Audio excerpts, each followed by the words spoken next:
Hello, my friends, and welcome to the 2% Scaling Strategies for Women Entrepreneurs. My name is Eleanor Beaton. I am a business coach. Really excited to be here with you guys as we have a fabulous conversation today about the neuroscience of leadership.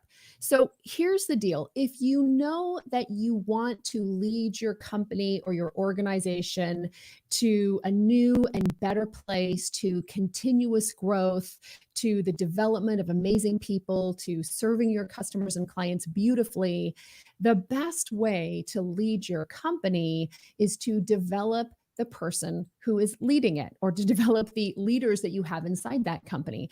And a really important way to develop yourself as a leader, or to develop the leaders inside your company, is to help us understand our brains better. And so I'm so excited for today because I have a really fabulous human being here to help us sort of navigate and understand the neuroscience of leadership and how that impacts and shapes the results that we get inside our companies and, quite frankly, inside our lives. So this is Sandra McDowell. I love Sandra McDowell. First met her about a year ago and have had the privilege to work with her as a client. And Sandra has over 2 decades, or nearly 2 decades, of experience, executive experience, and advanced certifications in leadership, neuro leadership, and human resources.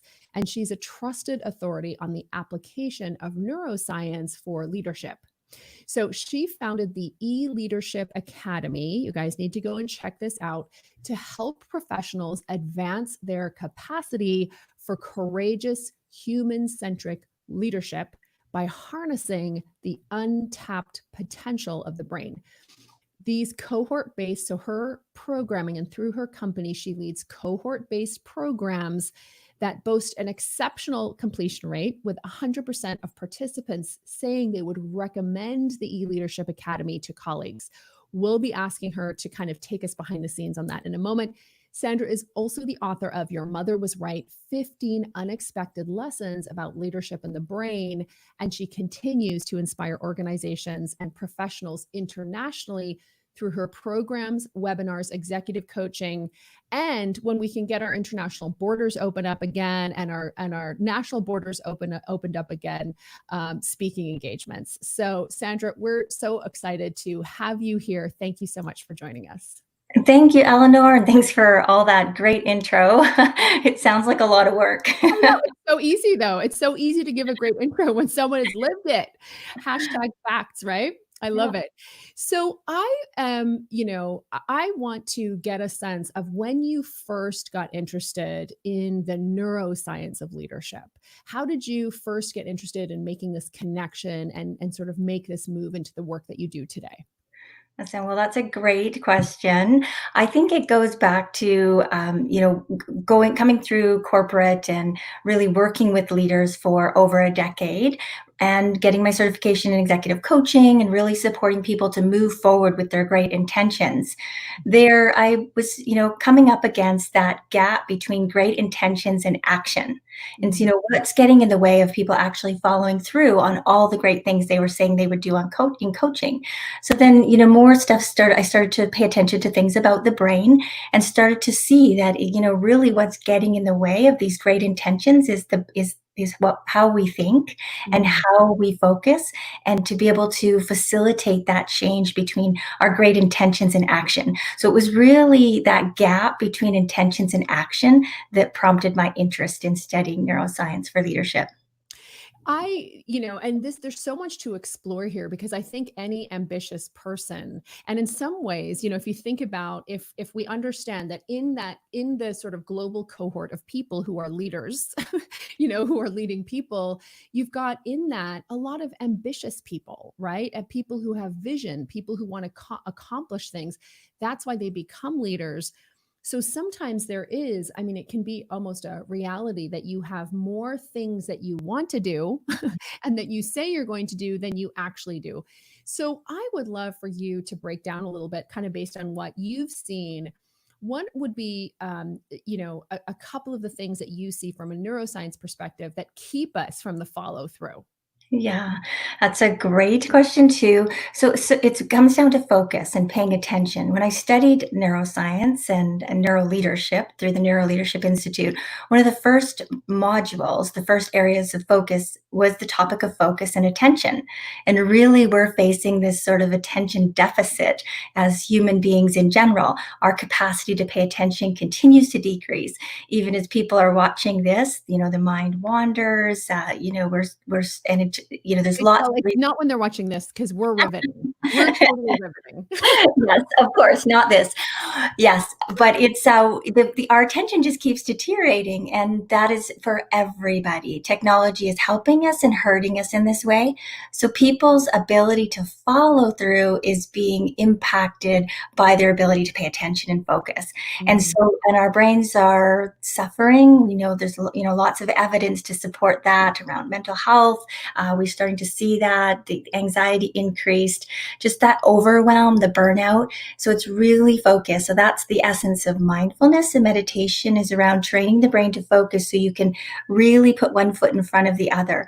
So your question was, what's getting in the way of that follow through? Largely comes down to focus and clarity, and Mhm. also belief. If you think you can, you will. If you think you can't, you won't. So it all comes down to mindset. Yeah, and and I think really understanding that we can that we're not a victim to circumstance. We can choose and decide how we're going to portion out our focus, our attention, our sort of mental resources. This is something that I talk about in the incubator all the time with women entrepreneurs in particular, because as an entrepreneur, typically as you're building your business, there are 50,000 things that you wish Yeah. that you want to be working on.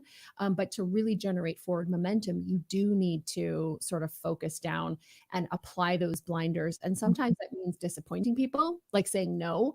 Sometimes it means not, obsessively checking social media. Sometimes it means, not allowing the good to be the enemy of the great, right? So again, really Yeah. focusing on those few things. And that's something that I think you do so brilliantly. And it makes sense, right? Because you have had this experience of understanding how your brain works and you take your own medicine, quite frankly, and anybody who knows Sandra, guys, go check out and we'll send you the links, to her site, but go check out the work. But for me, what I find so cool about you and what you've created is just this focused body of work, right? It's a focused body of work that is generating extraordinary results, supporting hundreds of people, through your cohorts. It's amazing. And I mean, I feel like focus is a big part of that, right?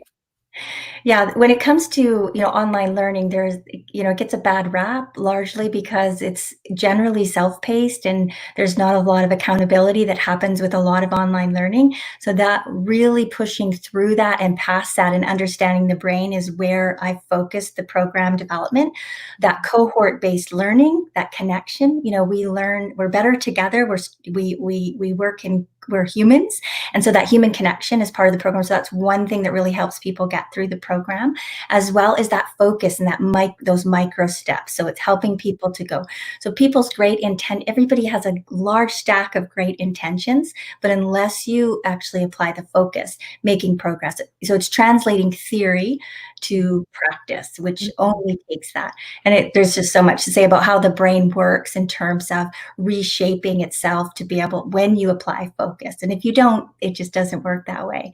And our brains are only, sorry, our brains, I'll just say this, you asked, what gets in the way. Also taking on too much. It takes mental energy to be able to achieve something. And so often what gets in the way is people take on too many things. They want to change everything. And that takes energy and it wears people down. So it's being specific about the things you want to make traction on. And this is huge. And again, especially for high performers, for leaders, and who are visionary, have things that they want to create, results that they want to drive. This idea of applying constraint can feel sometimes super counterintuitive, Yeah.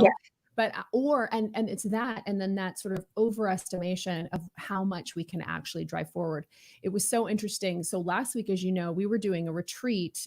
So we did a 2-day virtual retreat for our incubator members, and what we ended up with, so we were kind of, doing our teachings and our programming, and at the end we did this thing where we wanted people to choose 2 things to focus on over the course of the next quarter.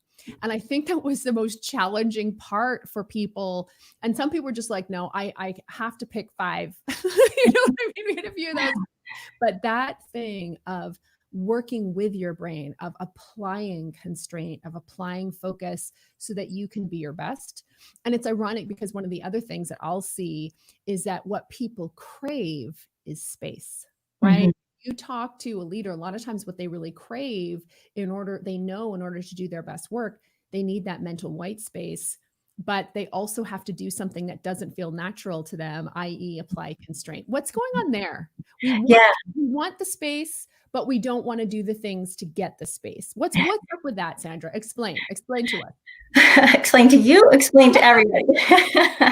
Yeah, our brains actually love routine. So we're sort of fighting against ourselves. So our brains are prediction machines and they love to conserve energy. So the more that we can put into habit and routine, that's why we judge, that's why we always assume and fill in the blanks. So we're constantly trying to automate things, and we get these sort of hits of dopamine rewards when we tick things off on our to-do list. Yeah. So we often get this sort of false sense of satisfaction by falling back to our habits and creating sort of this to-do list, either physical or mental, of we're getting stuff done, we're firing through.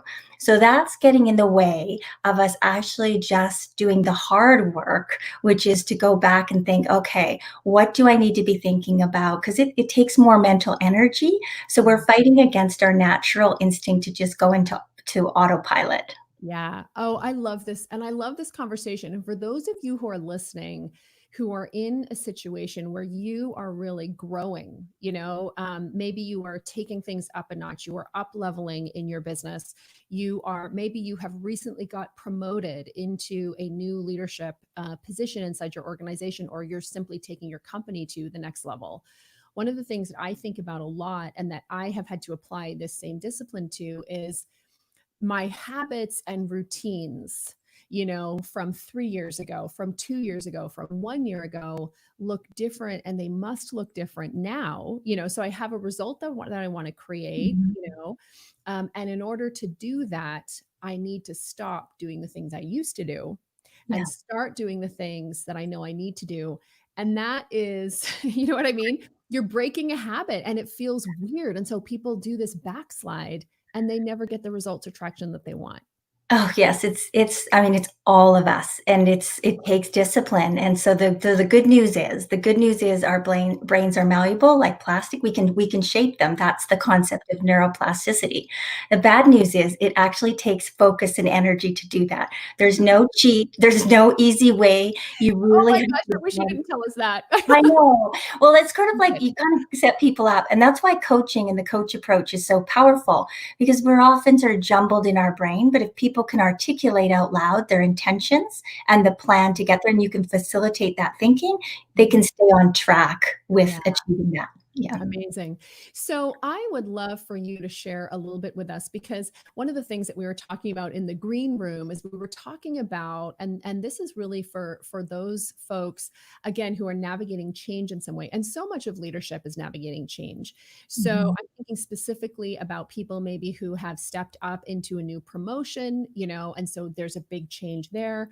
I'm thinking about those of you who have left a corporate career and started a business, or I know many of you, you're actually doing both. So you are building up, you're continuing to lead inside a corporate entity, and you're creating this beautiful business. And of course, that has been some of your experience. I'd love for you to share that in a moment. But before we get there, when you tell us a little bit about how you have navigated, how you use your understanding of neuroscience to help you lead more effectively when you're creating change and when you're leaning into risk. Yeah, it's that awareness piece, and they say knowledge is power, but it's only power if you do something about it. So there Oh are. my gosh, that's a hashtag. Knowledge Yeah. is power, but it's only power if you do something about it. It's not just don't have it be a lazy ass at everybody. I had to pause people there. That was so good. Yeah, thank you. Because oftentimes I'll just put it on myself is that I know what I'm doing and I know why I'm not doing something, but that awareness helps me to understand. And that's why I'm so passionate about bringing this kind of neuroscience to business, because I think that it feels like a mystery. We think we feel disappointed in ourselves, we feel disappointed in others. But the reality is the brain doesn't like change. It takes hard work. It'll go back to routine. So, for me, it's the awareness for myself of what's getting in my way, whether that be just it's a new habit, connection and being tribal by nature and fitting in is fundamental. So as we move and stand out and separate ourselves from the tribe, the vulnerability of that feels, we get nervous, we feel afraid. So we tend to, yeah. Yeah, yeah. So to your question, what helps you navigate that is recognizing when I'm feeling like I'm stepping out and stepping away and I might be judged. Okay, this is my brain detecting a possible threat of inclusion and acceptance. Step ahead, don't retreat, just pause, wait, and then step. And that has been sort of that really understanding the brains helped me and all of the people I work with, and just why I'm so passionate for organizations to understand this work. Yeah. I love that because I think that experience of vulnerability, and it's so interesting, like, that, and I've certainly experienced this and I've seen this, in clients. And it's this idea that as we take a step forward into something new and different, as we grow, the beauty of it is it brings us new rewards, and it Yeah. also brings new challenges. And one of the things that I've noticed is that when I'm going through a period of more kind of rapid change, what often happens is I'll often go through a period, and it could be a few days, it could be a few weeks, where I just feel vulnerable. You know Mhm. what I mean? And I just feel extremely vulnerable. Sometimes I'll feel uncertain. And what's going on? And I've seen this with people. When you have those feelings of vulnerability and uncertainty, especially as they relate to growth, what's your sort of best guess from a neuroscience perspective? What's going on there and what can we do about it? Yeah, again, awareness is key. So the social brain, we want to fit in and be accepted. We're all tribal by nature. If we can be part of the tribe, we know that our chance of survival as a human species is better. The whole Walking Dead series is based on this premise. You're either in the tribe or out of the tribe. Yeah. And Oh, yeah. so, yeah, Right. So much so. yeah, Yeah. do not go out of the tribe or you're walking through, the forest alone.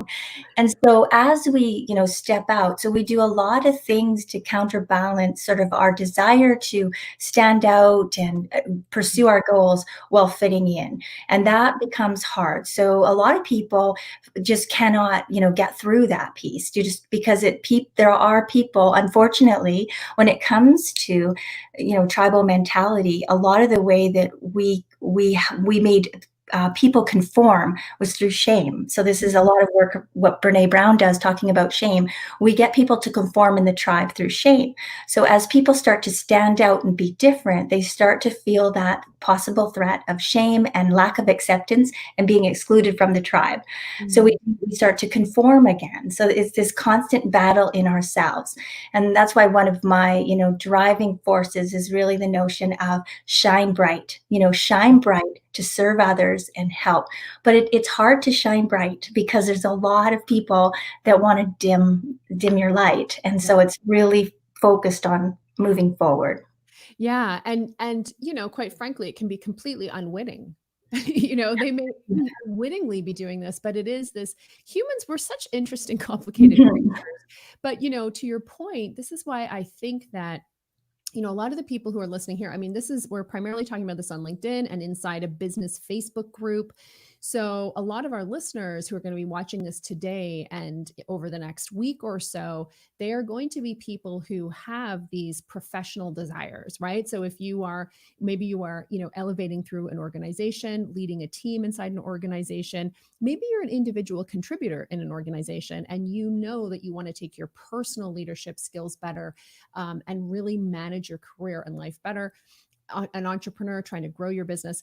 this is why I feel like the challenges that are presented to us are such rich learning grounds, right? Mhm. For, tremendously rich learning grounds for that are going to impact us and help us have a much bigger impact. So I want to switch gears here a little bit and talk about the situation that we're experiencing right now with a global downturn, with COVID. So we have seen international borders close. We've seen, workplaces shut down. So people are now working virtually. We've seen parts of the economy shut down.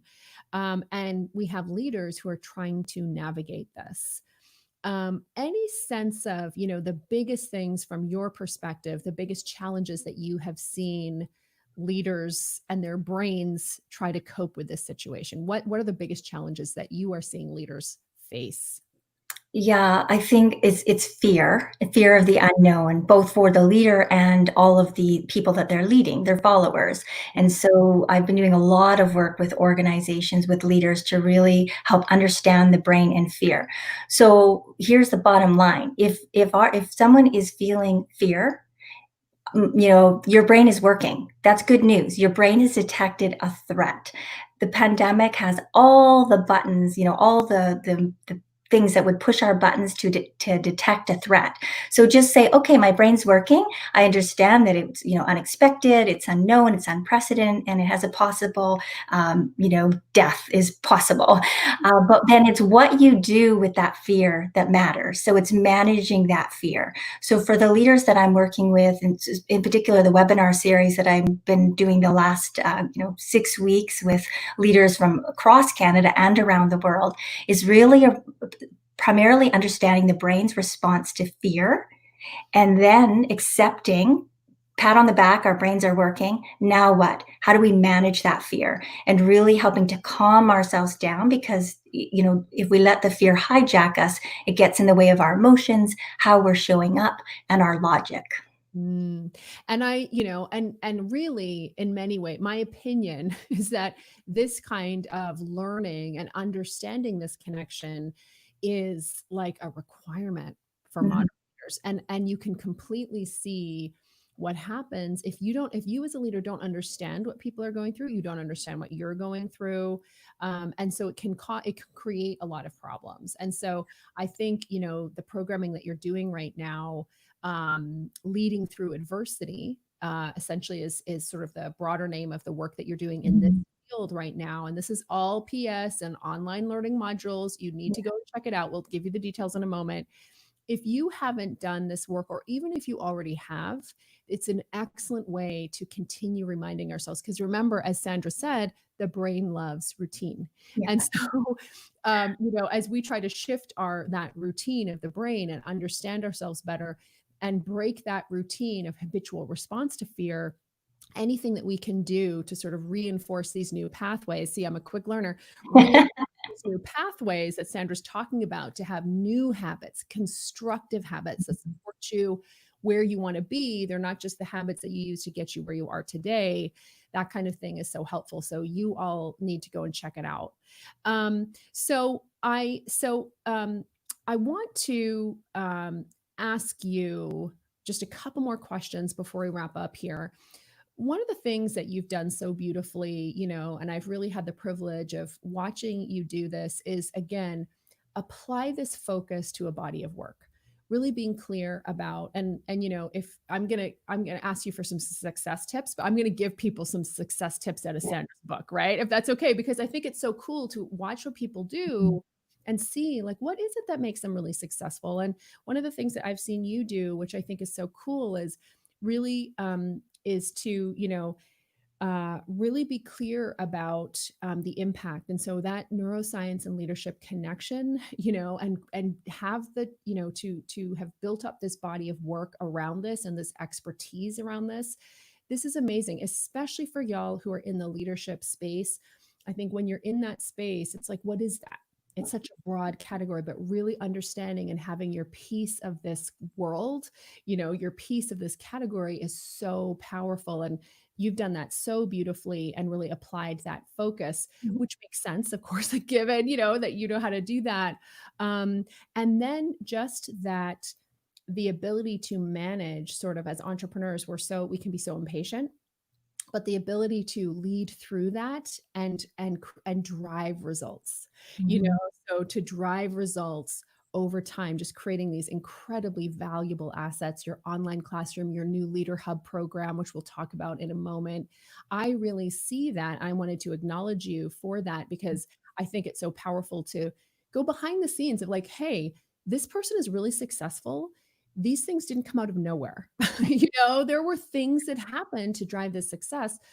When you think about, I'm going to ask you to, what success tips, when you think about your own path, what success tips would you have? And I'm thinking really specifically right now for the women entrepreneurs here, especially those who have had a very successful corporate career, maybe continuing to lead inside an organization right now. What tips or strategies would you give them about developing their body of work, bringing it to a global marketplace as you have done so successfully?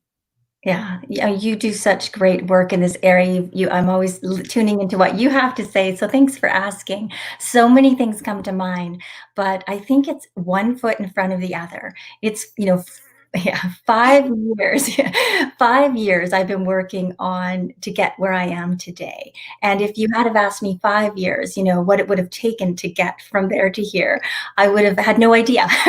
And I might have said, I know. forget. It's good that we don't know.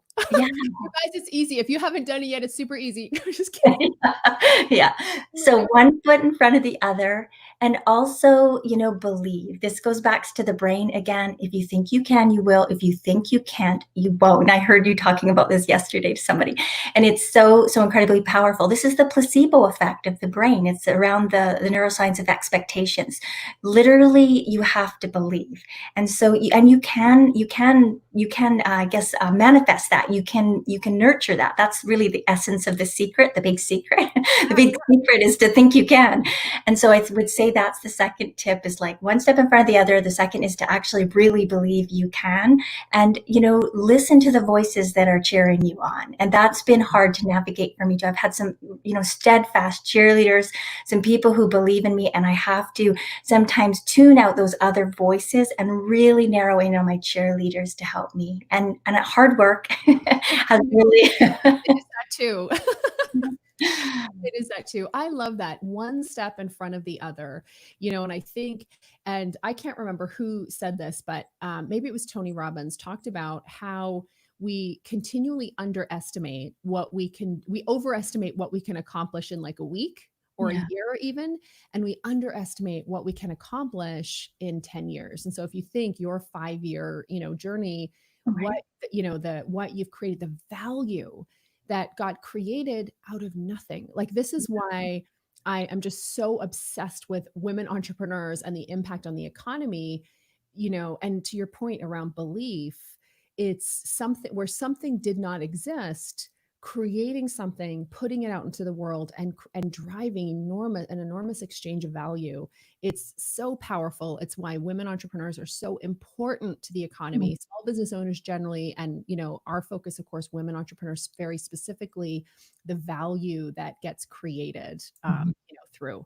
So I know, and if you all have not checked out Sandra and the work that she is doing, you need to get yourselves over to do it immediately.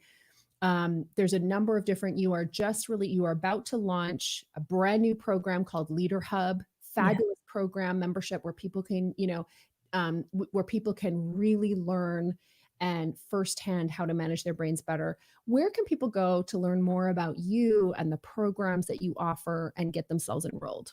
Yeah, thanks, Eleanor. I think the easiest way to find right now is to go to eleaderhub.com or .ca, and that will take you into all of the programs that we offer. But I'm super excited about the Leader Hub. And so just the background on the Leader Hub, one of the things that I've found is that, managers, busy professionals, leaders, they want more training, but they're busy, and often they don't have the budgets. They can't tap into the budgets organizationally to be able to get access to the training, or they don't get sent to the conference. Nobody's getting sent to conferences right now. So there's a ton of money out there. And so people need to go in and access that to say, hey, I need it for myself. 90% of people, leaders, don't have the training given to them. And so we're really want to bring that training to people in an affordable way. 90% employees are disengaged worldwide. That's staggering. So for people, we've created Leader Hub so that it's on-demand micro training that they can access throughout the year on various levels of focus, plus cohort-based, so it's that connection. We're stronger together, and kept it really affordable on a subscription basis so that basically everybody can tap into it. And I love that. And to tap into that stat that you shared about 91% of employees being disengaged, sometimes, I think the value of what you're teaching is that you are providing a solution, but in that solution, you're also putting it back into the hands of the people. Here are the engage yourself. Engage yourself. Here are the tools to engage yourself. If you're feeling unengaged, here are tools that, like the awareness, right? And I think that's why there's so much power in understanding the brain. And what we're talking about here, guys, it really is everything. Let's be honest, right? It's everything. Right? The impact, because I'm sure you've had so many people go through your programs, but it's not just helping them be better leaders and more effective contributors. Like it's helping them in their entire lives, right? Yeah, I think you look at mental health stats, you look at disengagement, something's definitely going wrong. And so we really are on a mission to be able to bridge that gap between neuroscience, human behavior, and 21st century leadership, because there are reasons why things are working. And the more leaders we can get to understand that, then the better, the healthier our organizations are going to be. We spend so much money trying to fix our organizations and trying to drive that bottom line. We are leaking out the bottom end from a cognitive perspective. People are not well and they're not engaged. So getting back and providing good leadership and the training they need to get there will help organizations, communities, families, and the whole world. Preach, hashtag preach. I love it. It is so true. I could not agree more. Okay, one more time, where can they go? And we'll also go and put this in the comments. If you're watching live, please post in the comments and I'll make sure I go and post it later. Where do they go to access more of you and your programming? Awesome. Well, the easiest way, eleaderhub.com. And we actually have a series, a 5-part webinar series coming up starting June 15th that people can sign up for. The link is in that link. It says webinars to access all of the information on really leading through adversity. So you can check out the Leader Hub, check out our programs, and check out the webinar series. eLeaderHub, all one word. Yeah. eleaderhub.com. People, get yourselves over there. I want to thank Sandra so much for joining us. Want to make a quick announcement. This LinkedIn Live is sponsored by our upcoming masterclass, Clarify Your Niche. Head on over to clarifyyourniche.com. I think really owning a space and being very specific and particular in terms of what you do, as we see with Sandra. Like when I tell people about Sandra, it's so easy because I'm like, she's an expert in the connection between, she's an authority on the neuroscience of leadership. Boom, you know it, right? It's so clear. It's so specific. It just rolls off the tongue. Clarifying your niche is so critical. So head on over to clarifyyourniche.com to get registered for our upcoming masterclass, where we can really support you to get very clear in your niche and use that as an accelerant inside your organization, your business. We'd love to see you there. And also get yourself over to eleaderhub.com. eleaderhub.com, clarifyyourniche.com.